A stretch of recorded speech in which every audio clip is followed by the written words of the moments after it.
사랑하는 성도 여러분, 오늘 이 설교의 제목처럼 우리 모든 삶은 어떤 길을 떠나서 이렇게 어떤 목표를 향해서 가고 있는, 그렇게 말할 수 있습니다.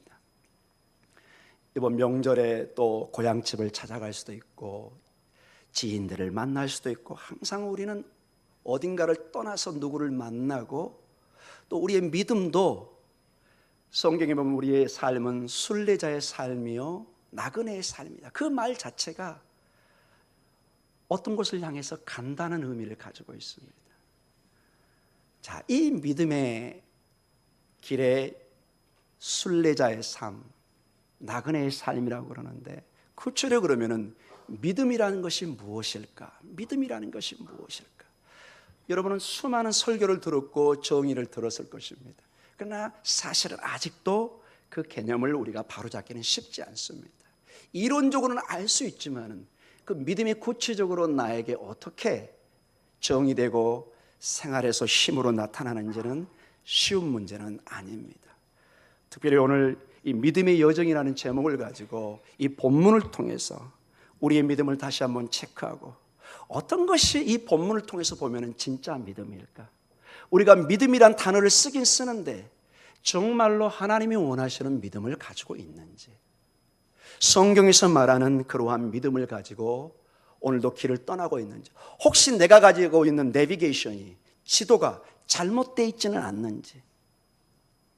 어떤 길을 떠날 때 지도가 잘못됐을 때 큰 낭패가 있는 것을 보게 됩니다. 항상 우리는 돌아와서 원래 우리의 지도이고 우리의 지침서인 말씀으로 돌아와야 됩니다. 사랑하는 성도 여러분, 말씀으로 돌아오시기 바랍니다. 말씀입니다. 말씀.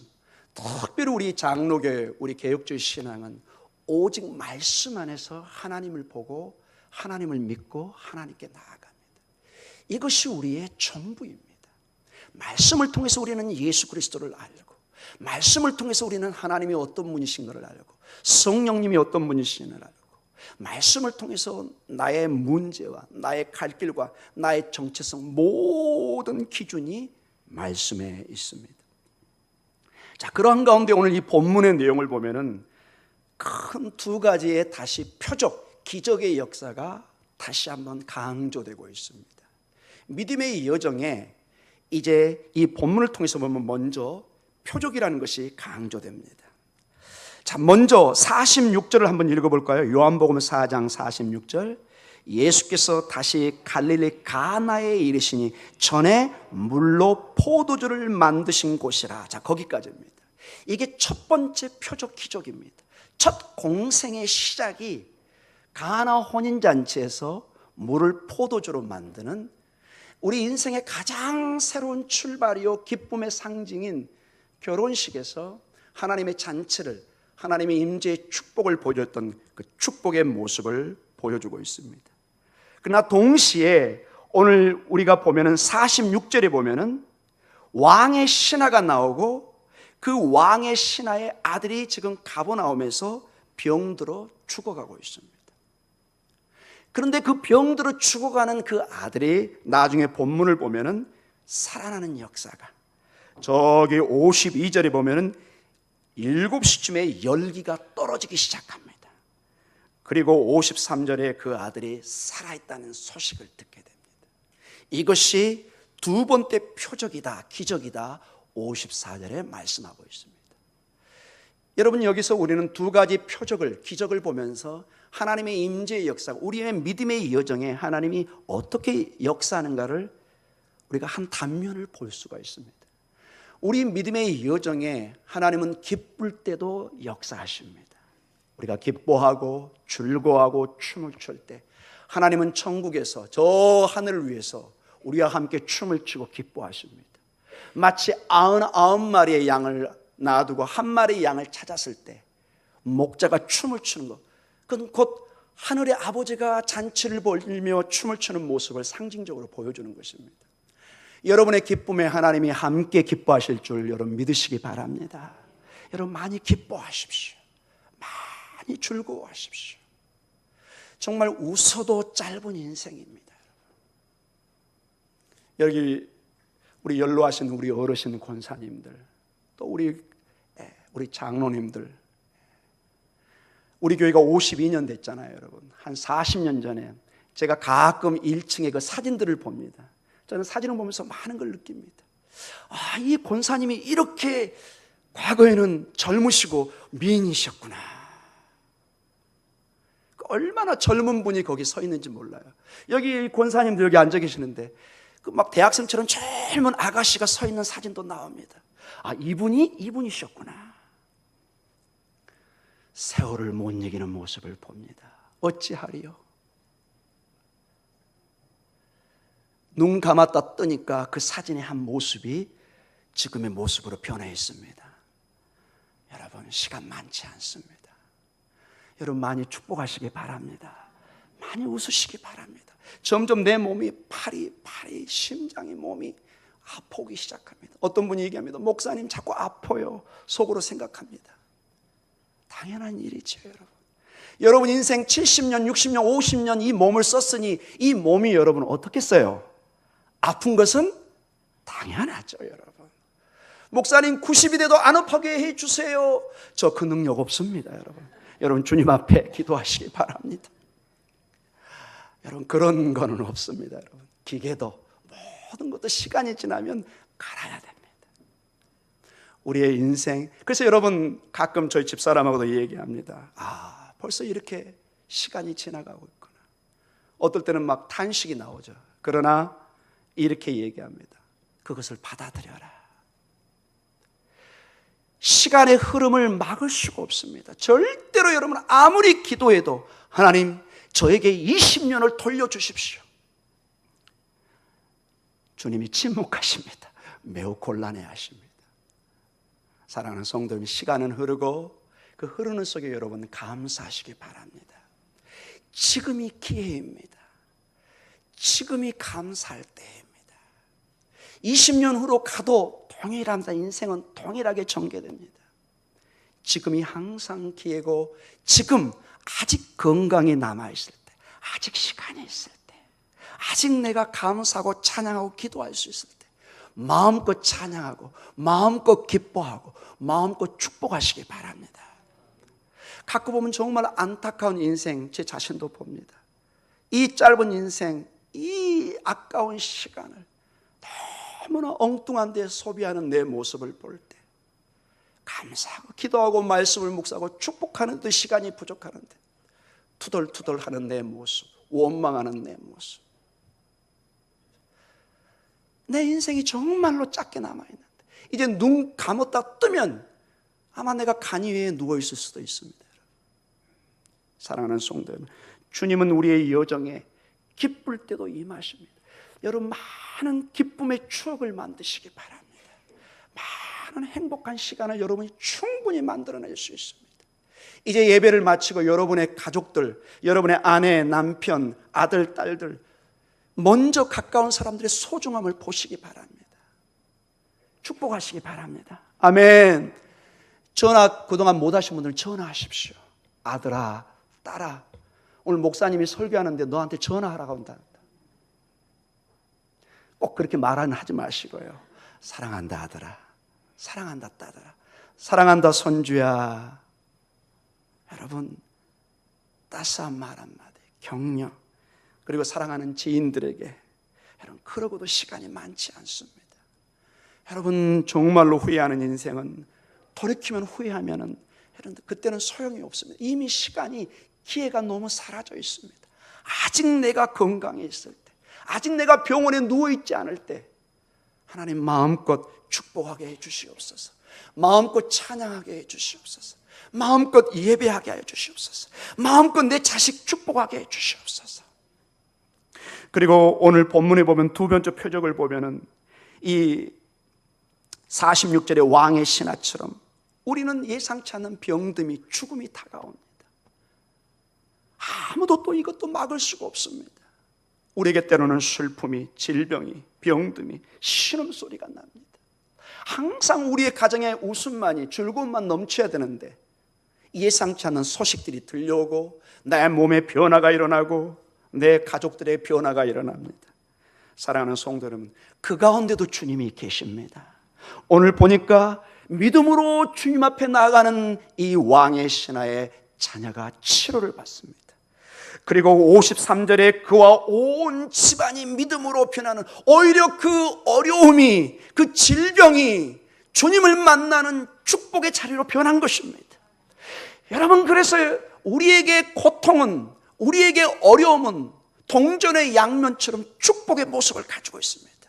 세상은 이 어려움을 낙심으로, 한숨으로, 절망으로 받아들입니다. 그러나 신앙인은 이거를 하나님이 역사하는 순간, 하나님이 내게 오늘 축복을 주는 시간, 이 고통을 통해서, 이 연단을 통해서 주님을 더 붙잡게 하고 주님께 나아가게 하는 놀라운 축복의 통로라고 우리가 받아들일 때 그 고통의 시간이 하나님의 찬양으로, 기도로 변할 줄 믿습니다. 아멘. 기쁨 가운데 함께 하시는 하나님, 그러나 동시에 슬픔 가운데 함께 하시는, 즉 우리의 모든 믿음의 여정에 주님은 단 한 번도 우리와 동행하지 않는 순간이 없습니다. 항상 우리와 함께 하십니다. 사랑하는 성도 여러분, 자, 그러한 가운데 이 믿음의 여정에 세 종류의 이 믿음의 여정을 걸어가는, 그리고 반응하는 사람이 오늘 본문에 나옵니다. 여러분, 어떠한 믿음의 여정, 그리고 믿음의 선택을 하기를 원하십니까? 먼저 이 생명의 주님을 아예 처음부터 그냥 거절하는 사람이 있어요. 아예 이 빛을 인정을 하지 않습니다. 자, 오늘 43절과 44절, 요한복음 4장 43절과 44절을 같이 읽도록 하겠습니다. 이틀이 지남에 예수께서 거기를 떠나 갈릴리로 가시며 친히 증언하시기를 선지자가 고향에서는 높임을 받지 못한다 하시고. 자, 하나님의 여정 가운데 고향, 즉 나사렛으로 갔는데 이상하게 인정을 못 받습니다. 이상하게 예수님을 거절합니다. 오늘 요한복음은 이게 굉장히 좀 모호하게 좀 표현이 되어 있는데, 이 본문의 내용과 비슷한 누가복음에는 아주 자세한 내용이 나와 있습니다. 먼저 누가복음 4장 14절과 15절에 예수님의 큰 흥하는, 놀라운 영광받는 내용이 나옵니다. 같이 읽습니다. 누가복음 4장 14절 15절. 예수께서 성령의 능력으로 갈릴리에 돌아가시니 그 소문이 사방에 퍼졌고 친히 그 여러 회당에서 가르치심에 무사람에게 칭송을 받으시더라. 많은 사람이 한 번도 보지 못하는 권위를 느끼기 시작합니다. 랍비들의 수많은 매주 반복되는 가르침이 있습니다. 그러나 이 나사렛 예수, 이분의 가르침은 뭔가 다른 권위를 느끼기 시작합니다. 그런데 4장 24절로 주님의 말씀이 다시 반복됩니다. 같이 한번 읽어볼까요? 또 이르시되 내가 진실로 너에게 이르노니 선지자가 고향에서는 환영을 받는 자가 없느니라. 많은 사람이 예수님을 칭송하고 그를 높이는데 그 고향 나사렛 사람들은 예수님을 환영하지 않고 거절하고, 24절이 지난 29절에 누가복음 4장 29절에는 예수님을 낭떠러지로 몰아가지고 떨어뜨려 죽이려고 합니다. 저도 이스라엘에 있을 때 이 낭떠러지가 도대체 어딘가 해서 제가 가이드를 할 때 한번 가봤습니다. 실제 나사렛 동네에서 조금 이렇게 동구밭으로 나오면은 이 높이가 약 한 100m, 약 한 150m 정도 굉장히 가파른 절벽이 있습니다. 지금도 있습니다. 거기 쓰면은 거기 앞에 큰 평야 지역이 다 보입니다. 그러나 사람이 거기서 떨어지면은 살기는 거의 불가능합니다. 그 정도로 거칠은 절벽이 거기 있습니다. 세상에 거기까지 밀고 가가지고 예수님을 죽이려고 하는. 사랑하는 성도 여러분, 여러분 여기서 무엇을 봅니까?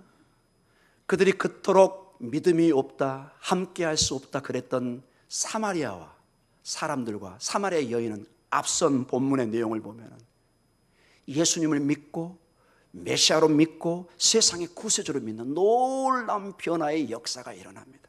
그러나 정작 하나님의 백성들은 이 예수님을 거절합니다. 생명의 빛을 거절합니다.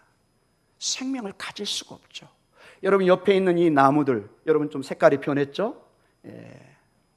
반응이 너무 없으십니다. 이 나무가 여러분, 이 잎사귀가 태양의 빛을 거절하면 어떤 결과가 있을까요?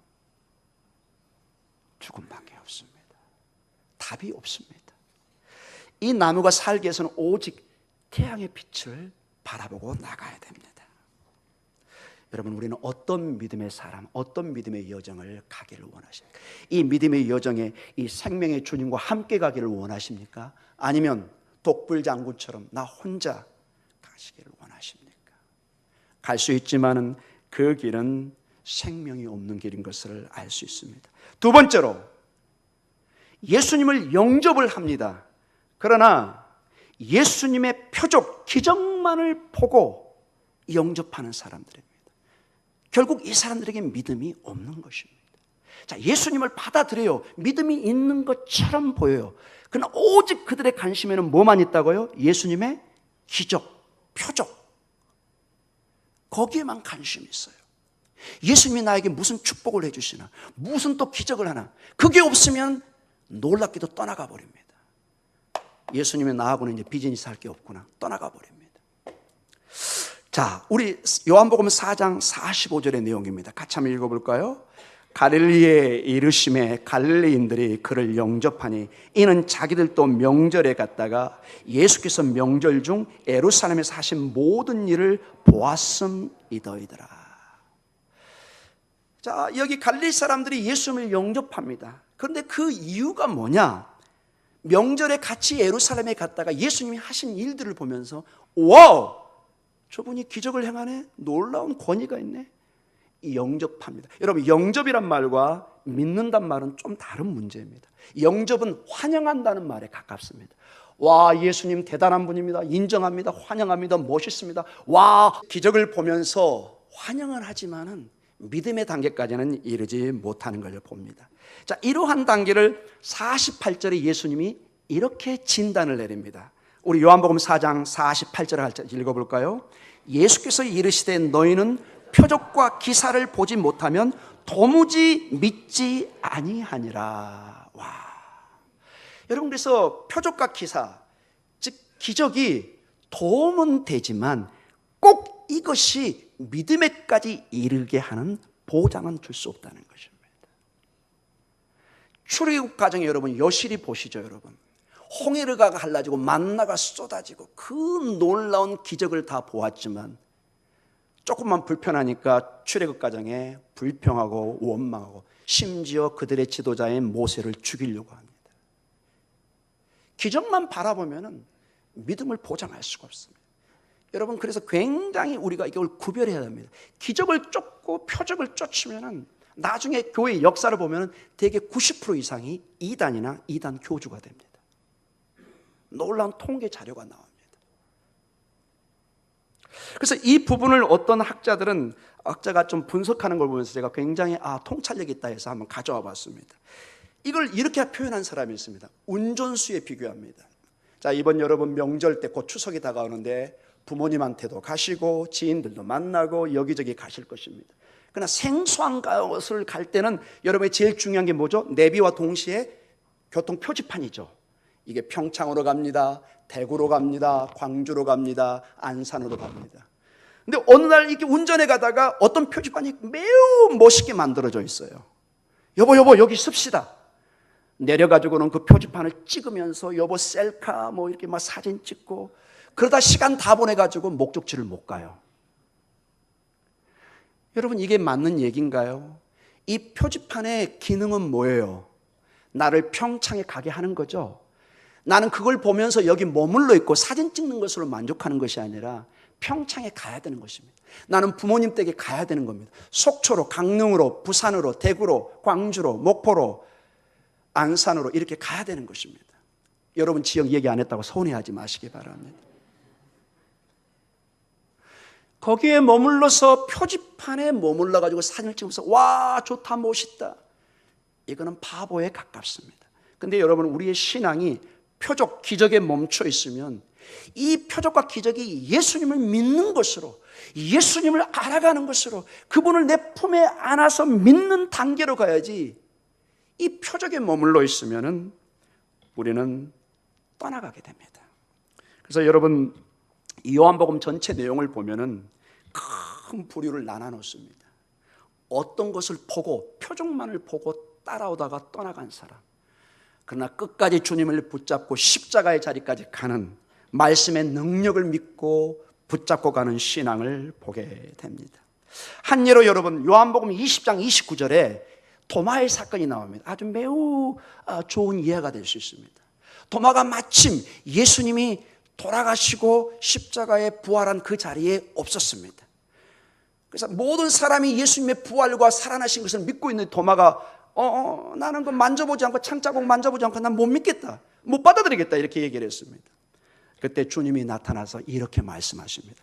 요한복음 20장 29절입니다. 같이 읽습니다. 예수께서 이르시되 너는 나를 본고로 믿느냐? 보지 못하고 믿는 자들은 복되도다 하시니라. 아멘. 도마야, 너는 내 말을 그대로 믿을 수는 없었느냐? 네가 꼭 이렇게 보고 만져봐야 나를 믿겠느냐?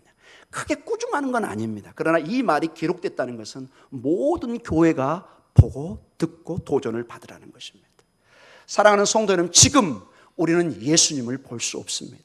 예수님을 봤다는 것은 지금 재림의 주님이 오셨다는 건데, 우리는 예수님을 말씀을 통해서만 볼 수 있습니다. 말씀을 통해서만.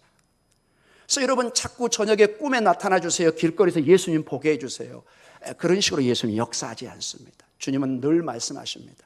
말씀을 통해서 너는 나를 믿어야 될 것이니라. 오직 이 말씀을 중심으로 예수님을 우리는 믿는 것입니다. 이 말씀을 믿어질 때 우리는 예수님을 보고 믿는 것입니다. 아멘입니다, 여러분. 아멘. 이 말씀만이 1.1핵도 변함이 없는 것입니다.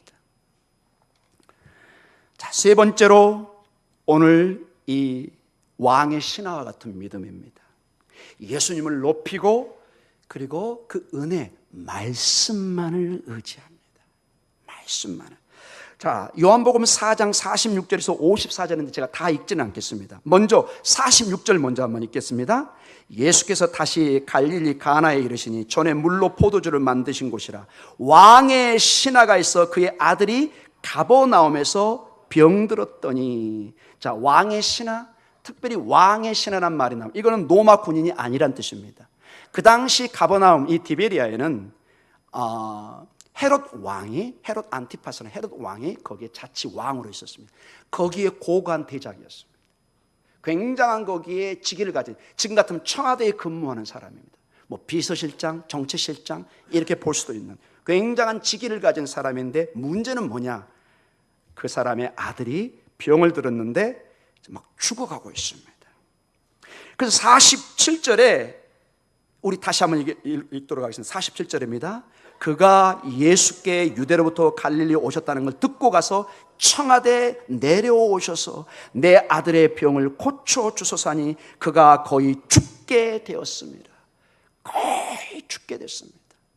지금처럼 병원에 있어 빨리 이머전시로 가는 게 아니라 지금 막 아무리 수를 쓰지만, 아무리 자기가 권세가 있지만 아들의 질병, 병을 고칠 수가 없습니다. 나중에 보면 이 아들의 질병이 52절에 보면은 열병인 것을 알 수 있습니다. 막 머리가 막 끓어오를 듯이 뜨겁고 막 죽어가고 있습니다. 그리고서 이 신하는 제발 좀 함께 오셔서, 여러분 이 가버나움과 이 가나 지역은 이 길이가 성인이 열심히 걸어서 하루 반 정도, 최소한 하루 전에는 못 옵니다. 그리고 지역 자체가 가버나움은 약 한 200m, 마이너스 200m 정도 되고 가나 지역은 한 300m 돼서 굉장히 격차가 이렇게 높게 올라가야 됩니다. 그래서 사람들이 쉽게 다닐 수가 없습니다. 그리고 그 길을 지금도 제가 가이드할 때 이렇게 차를 타고 가지만 굉장히 이렇게 구불구불 다녀야 됩니다. 좋은 길이 아닙니다. 2000년 전에 여러분 상상해 보십시오. 얼마나 그 길이 험했을지. 그래서 여러분 정말 힘들게 와서 아이의 병을 낫기를, 47절에 보면 청하되, 이 헬라어 원뜻은 간청한, 제발 주님 내 아들을 살려주십시오. 정말 그 심장을 꺼내는 마음으로 부탁을 하고 있습니다. 그때 예수님이 이렇게 말씀하십니다. 50절입니다. 같이 읽습니다.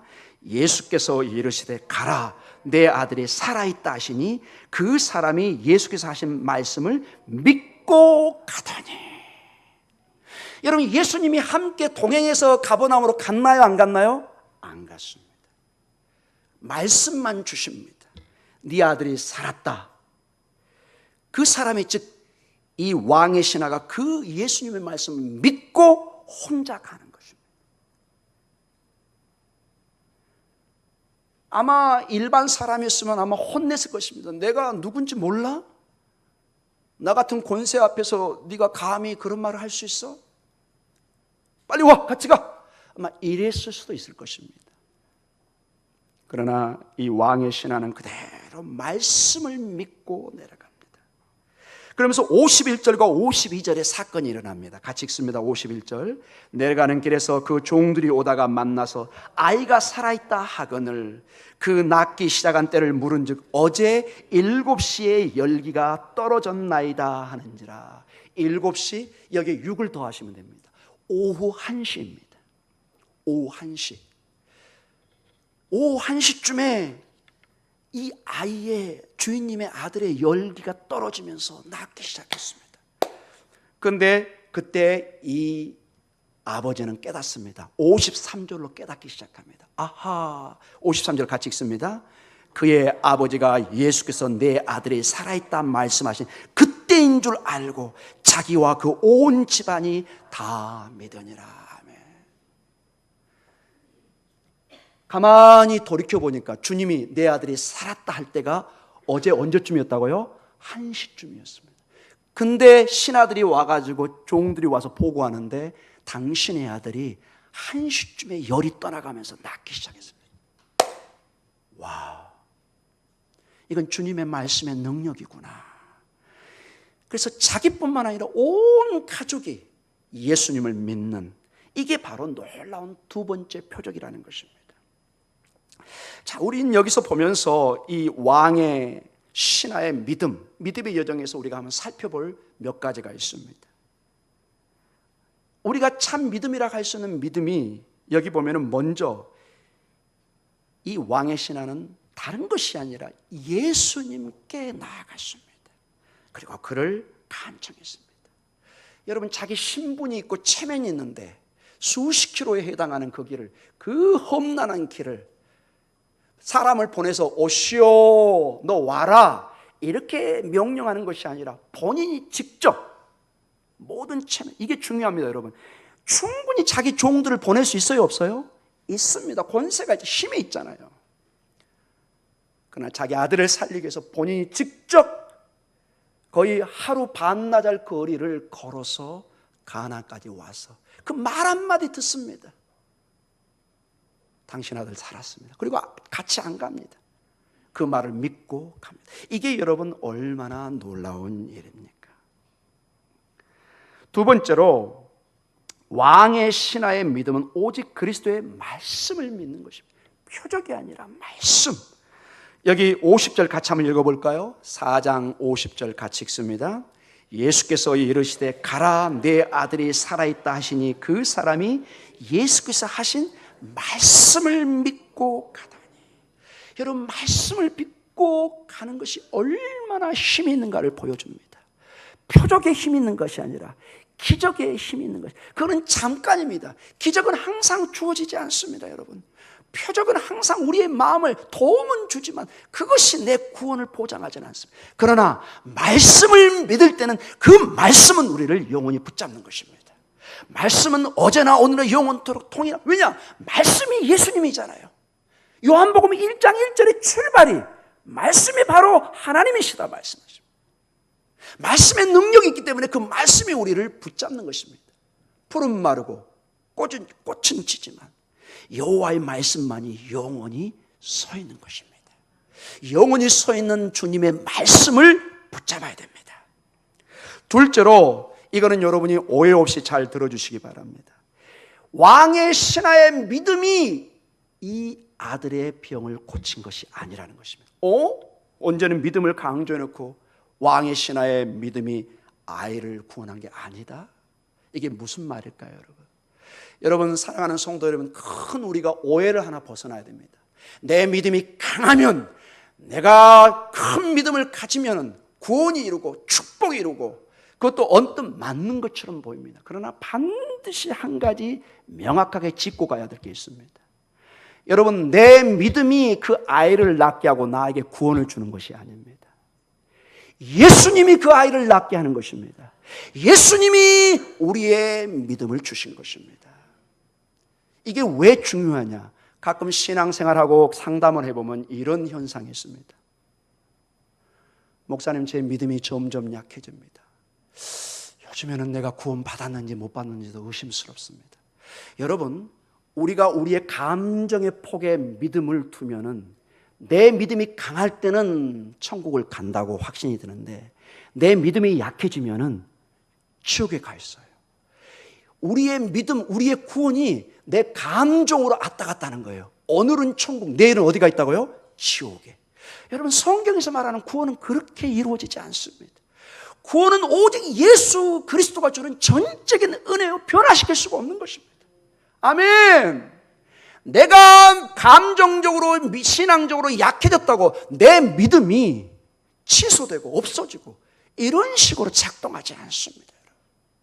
사랑하는 성도 여러분, 내가 강하기 때문에 내가 구원받는 것이 아니라 나는 연약하지만 강하신 주님, 구원의 근본 되신 하나님의 능력이 있기 때문에 그래서 내가 구원을 받고 치료를 받고 능력을 얻을 수 있는 줄 믿습니다.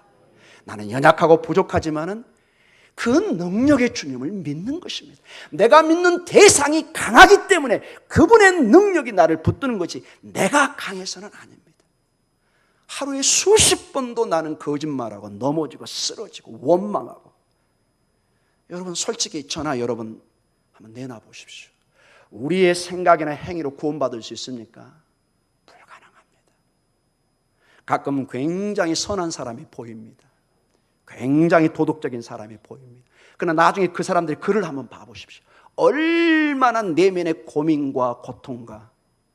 어떤 인간도 여러분 하나님 앞에 바로 설 수는 없습니다. 모든 사람의 죄를 범함에 하나님의 영광에 이를 수 없다고 이미 성경은 창조자인 하나님 우리를 진단하고 있습니다. 사랑하는 성도 여러분, 우리의 연약함, 우리의 믿음이 아니라 그분의 믿음, 그분의 강하심 때문에 우리가 구원을 얻는 것을 믿으시고, 오늘도 연약한 믿음이 있고 쓰러지고 넘어지면 다시 그 은혜의 주님을 붙잡기 바랍니다. 그 능력의 주님을 의지하시기 바랍니다. 솔직하게 고백하십시오. 주님, 정말로 저 기분 별로입니다. 저 정말 죽을 것 같습니다. 그러나 주님, 저를 불쌍히 여겨주시옵소서. 성경은 놀랍게도 시편에 이렇게 얘기합니다. 상한 심령, 통회하는 심령을 하나님이 기뻐하십니다. 여러분, 마태복음 5장에 큰 산상수훈의 내용이 나옵니다. 마음이 가난한 자, 그런 내용이 나옵니다. 전체 여러분 뜻이 무엇인 줄 아십니까? 이미 제가 설교를 했지만 다시 반복 한 가지. 이 마음이 가난하다는 말을 한마디로 얘기하면은 내가 영적으로 파산한 사람입니다. 이 뜻입니다. 아무것도 나는 내 능력으로 할 수 없습니다. 주님의 은혜가 아니고는 나는 아무것도 아닙니다. 이 마음으로 갈 때 하나님이 그 파산한 심령 위에 채우시고 또 채우실 줄 믿습니다. 나 이런 사람입니다. 나 이런 믿음입니다. 나 이런. 주님 원치 않습니다. 그 얘기는 본인이 주님보다 더 믿음이 좋다는 뜻과 비슷합니다. 여러분. 그렇지 않습니다. 항상 주님 앞에 겸손해야 됩니다. 눈물을 여러분 흘리셔야 됩니다. 여러분의 삶 속에 얼마나 눈물의 시간이 있었습니까? 다시 그 눈물을, 간절한 마음을, 오늘 이 왕의 신하처럼 아들의 죽음을 보면서 정말 자기의 체면과 모든 걸 내려놓을 영적인 파산 상태입니다. 그러나 오직 한 가지 목적, 내 아들을 낳게 하려고 하는 그 유일한 길이 예수님이란 것을 알고 천리길을 마다하고 걸어서 지금 아마 온 다리에 멍이 막 상처가 났을 것입니다. 그 산길을 돌아 얼마나 힘들었겠습니까? 사랑하는 성도 여러분, 이제 결론적으로 말씀을 마쳐가겠습니다. 저는 두 가지로 정리를 하면서 오늘 설교를 마치기를 원합니다. 이 믿음의 여정에서 우리가 가장 경계해야 될 내용 중에 하나가 우리의 믿음을 어떤 기적, 표적, 감정에 의존하는 믿음으로는 절대로 이 길을 성공할 수 없다는 것입니다. 우리는 순례자의 삶이요, 나그네의 삶입니다. 어떤 감정이나 기분, 어떤 막연한 어떤 기적이나 영적 체험만을 의지하면은 절대로 여러분 바로 설 수 없습니다. 그것이 우리의 신앙을 견고하게 하지는 않습니다. 도움은 주지만 절대로 그것이 기준이 될 수는 없어요. 그게 반석이 아닙니다. 수많은 교회의 역사와 성경의 역사, 그것을 너무나도 잘 증명을 해주고 있습니다. 말씀만을 의지하시기 바랍니다. 말씀만이 흔들리지 않습니다. 이 말씀을 준비하다 저는 아주 중요한 예가 성경에 나와서 한번 가져와 봤습니다. 여러분 굉장히 주목해서 봐야 될 비유의 내용입니다. 자, 누가복음 16장에 봐보면은 부자와 거지 나사로의 비유가 나옵니다. 여러분 많이 들으셨을 것입니다. 생전에 부자가 있어서 큰 재산을 누리면서 떵떵거리며 살았습니다. 거기 문 앞에 대문 밖에는 정말 거지가 정말로 찢어지게 가난한 가운데 정말 오늘 내일 먹을 것이 없으면서 굶주리지만 그러나 그 거지 나사로에게는 믿음이 있었습니다. 그러나 우리 인생이 다 공평하죠? 여러분 부자라고 안 죽을 수는 없죠? 다 같이 죽었습니다. 근데 결과가 나왔습니다. 부자는 어디 가 있죠? 지옥에서 그 고통을 헤아릴 수가 없습니다. 근데 이렇게 눈을 떠서 보니까 거지 나사로가 아브라함의 품에 편안하게 있습니다. 너무너무 이 부자가 후회가 막심하고 어떻게든 이 기회를 돌리고 싶은데 이미 본인은 기회를 놓쳤어요. 근데 자기 밑에 동생들 5이 있어요. 이놈들이 아직도 정신을 못 차리고 띵가띵가 살고 있는 거예요. 본인이 곧 죽을지도 모르고 그냥 호랑방탕하게 재산이 있으니까 막 사는 거예요. 이제 형이 죽었으니까 형 재산까지도 받았겠죠 뭐. 그래서 너무나 심적으로 힘들어서 대화를 하기 시작합니다. 그 내용이 누가복음 16장 27절에서 31절에 나와 있는데 매우 중요한 대화입니다. 우리 같이 한번 27절부터 천천히 읽겠습니다. 같이 읽습니다. 이르되 그러면 아버지여 구하노니 나사로를 내 아버지 집에 보내소서. 내 형제 5이 있으니 그들에게 증언하게 하여 그들로 이 고통받는 곳에 오지 않게 하소서. 아브라함이 이르되 그들에게 모세와 선지자들이 있으니 그들에게 들을지니라. 30절에 이르되 그렇지 아니하니이다. 아버지 아브라함이요 만일 죽은 자에게서 그들에게 가는 자가 있으면 회개하리이다. 31절입니다. 이르되 모세와 선지자들에게 듣지 아니하며 비록 죽은 자 가운데서 살아난 자가 있을지라도 고난을 받지 아니하리라 하였다 하시니라. 아멘. 여러분 이 내용의 핵심이 뭡니까? 나사로가 나사로에게 이런 요청을 합니다. 여러분 나사로도 같이 죽었죠. 자, 다시 이 나사로가 살아서 부활의 몸으로 가면 사람들이 깜짝 놀라겠죠. 우와! 죽은 사람이 살아왔네. 그 사람이 하는 얘기는 놀라운 간증과 힘이 있겠죠. 이 부자는 그걸 노린 겁니다. 하나님, 저 나사로를 제발 다시 우리 형제에게 보내서 이 사정을 알리고 제발 믿음을 갖게 좀 해주십시오. 그러면 저들이 분명히 회개할 것입니다. 나는 확신합니다. 나는 못했지만 내 동생들은, 내 가족들은 정말로 회개할 줄 나는 믿습니다. 근데 여러분 29절과 31절에 동일하게 하나님께서 반복하는 단어가 있습니다. 우리 누가복음 16장 31절을 다시 한번 읽겠습니다. 매우 중요한 내용입니다. 같이 읽습니다. 이르되 모세와 선지자들에게 듣지 아니하면 비록 죽은 자 가운데서 살아나는 자가 있을지라도 고난을 받지 아니하리라 하였다 하시니라. 이게 무슨 말일까요? 복음을 전할 때 이 말씀을 믿지 못하면 어떠한 기적이 표적이 보여줘도 이 사람이 구원받을 수 있다 없다? 못 받는다는 것입니다. 이건 주님이 직접 비유를 드신 것입니다. 여러분 표적과 기적은 도움은 주지만 절대로 우리의 구원을 개런티 보장하지 못합니다. 딱 한 가지입니다. 선지자 모세 즉 주의 말씀이 선포될 때 그 말씀이 믿어져야 됩니다. 하나님의 말씀을 보는데 이 말씀이 내가 죄인이구나. 이 말씀에 예수 그리스도가 보이고 그분을 통해서 구원이 보이기 시작해야 됩니다. 기적이 아닙니다. 표적이 도움은 주지만 거듭 강조합니다. 저는 기적과 표적을 부정하는 사람이 아닙니다. 제가 얘기했죠. 제가 폐병으로 죽어가던 사람이었습니다. 저도 신유에 경험을 했던 사람입니다. 누구보다도 그것을 잘 알고 있습니다. 그러나 이것은 절대적이진 않습니다. 이건 지극히 개인적인 경험일 뿐입니다. 그러나 하나님의 말씀만이 보편적으로 누구에게나 적용될 수 있는 하나님의 말씀인 것입니다. 기적과 표적, 이거는 지극히 개인적인 경험입니다. 이게 모든 교회와 사람들에게 표준이 될 수가 없어요.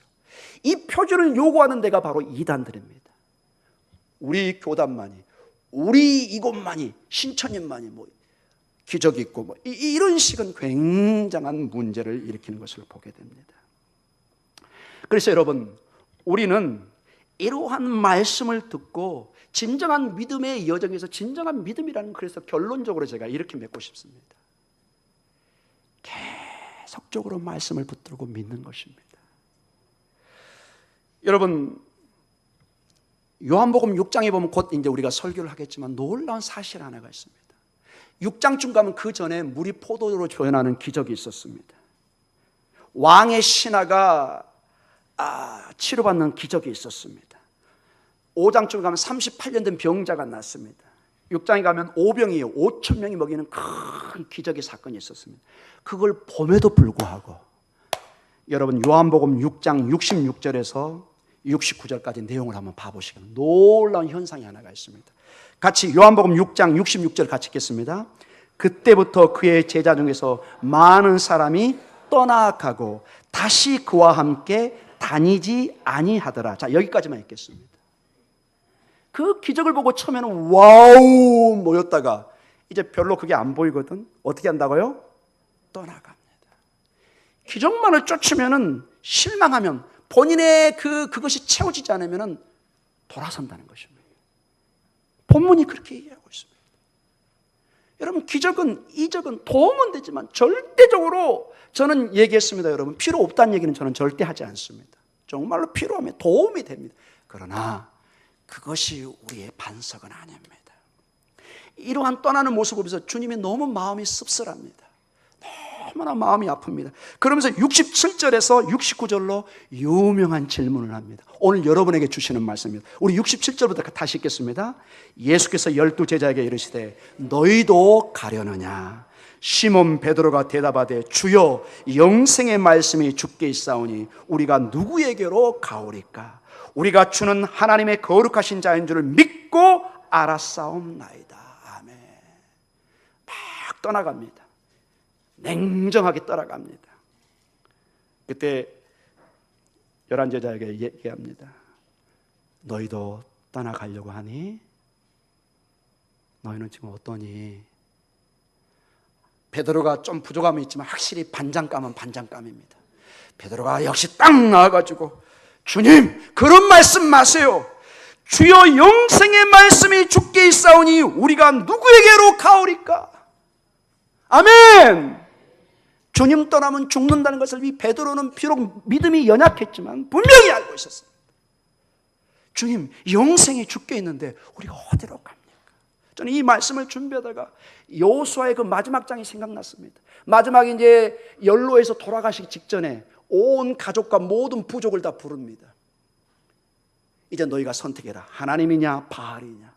그러나 나와 내 가족은 오직 하나님, 여호와 하나님만을 선택하겠다. 할렐루야. 어떠한 상황 속에서도 이 주님을 붙잡고 가는 것입니다. 매일매일의 삶. 때로는 실망스럽고 하나님이 나를 외면한 것처럼 보이지만은 영생의 말씀이 주께 있으니 저희가 어디로 가겠습니까?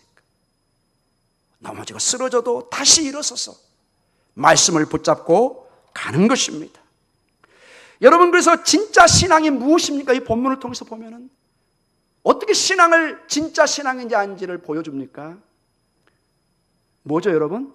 떠나지 않는 것입니다. 주님 앞에 남아있는 것입니다. 이게 내가 진짜 신앙을 가졌다는 증거입니다. 아주 간단하면서도 어려운 얘기입니다. 내가 주님 앞에 서 있으면 내 신앙은 진짜입니다. 그러나 주님을 떠나 있다면 그것은 본인 스스로 내 신앙은 가짜라는 것을 보여주고 있는 것입니다.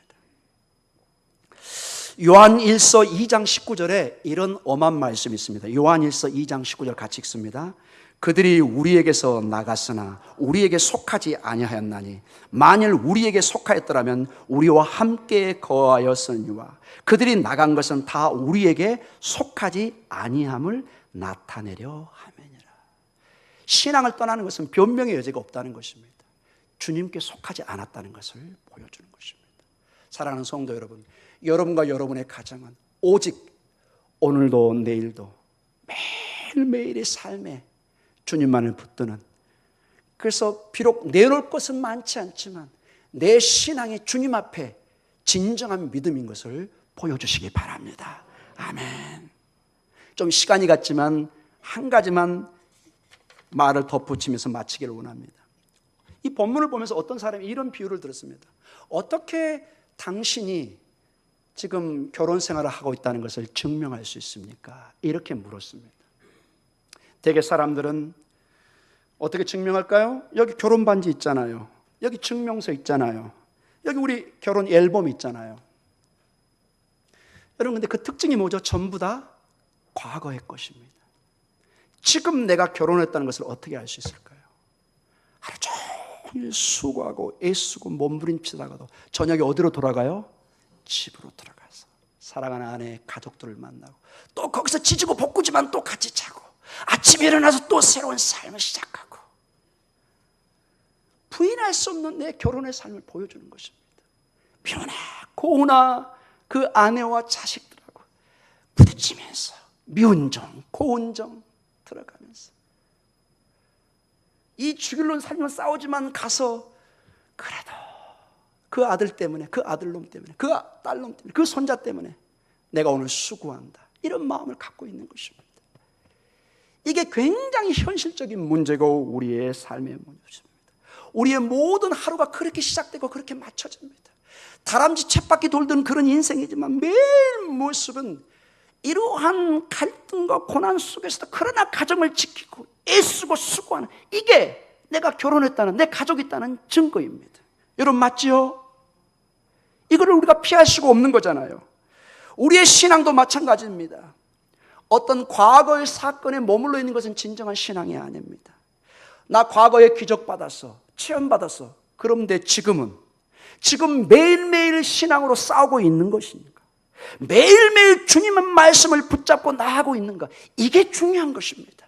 과거의 결혼 반지, 사진, 그거는 과거, 누구나 보여줄 수 있어요. 지금 어떠냐 이거죠. 지금 내가 주님 앞에 서 있는가? 매우 중요합니다. 지치고 병들고 실패하고 넘어지고 쓰러지지만 그러나 주님을 붙잡고 주님 아니면 나는 죽습니다, 영생이 주님 앞에 있사오니 나는 죽어도 못 떠납니다, 주님의 바지락 갱이를 꽉 붙잡고 나가는 그런 신앙인 것입니다. 할렐루야. 발음이 좀 안 나왔습니다, 여러분.